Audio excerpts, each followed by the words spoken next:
I got an audition for a new show for a pilot called AKA Pablo.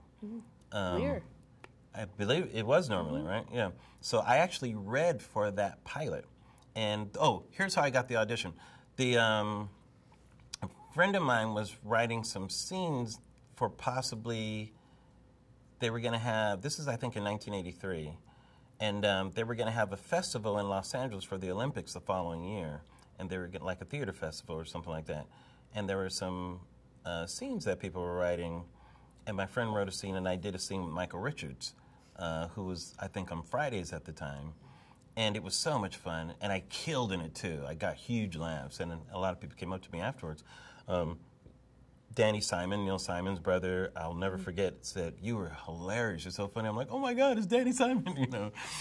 And I got so much attention from it. And one of the people who came up to me worked on The Facts of Life and asked if I would, remembered me and called me in to do an audition at the time. And I'm trying to get the order of this right. I think I auditioned for AKA Pablo first. I think this person introduced me to the casting director. And it was a pilot, and I didn't make it, but I remember I couldn't believe that I got in there.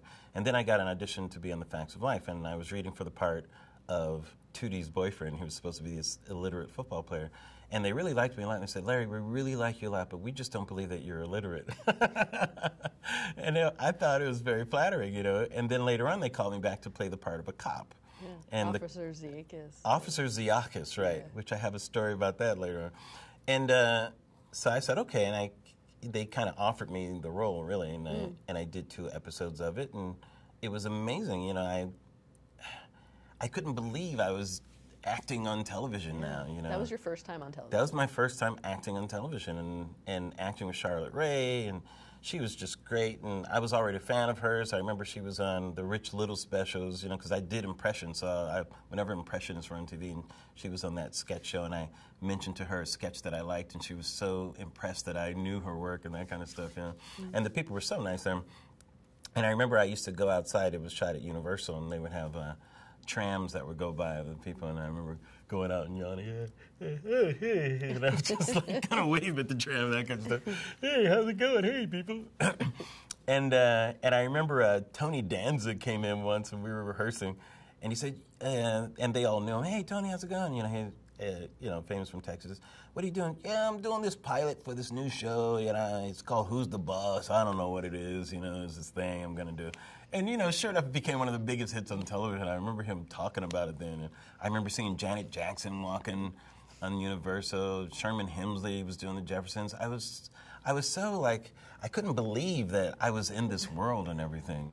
When I did The Facts of Life, I remember specifically changing lines while I was doing it and not knowing that you probably shouldn't do that. You're a guest actor. But I kept getting laughs by my improvised and ad-libbed additions. Like, I would add a little something to it or that type of thing. And they never slapped my hand for it. And I just didn't know. I was ignorant. But I realized I liked making something funnier, or improving a line, I had a good sense of what a joke was already at that time, And,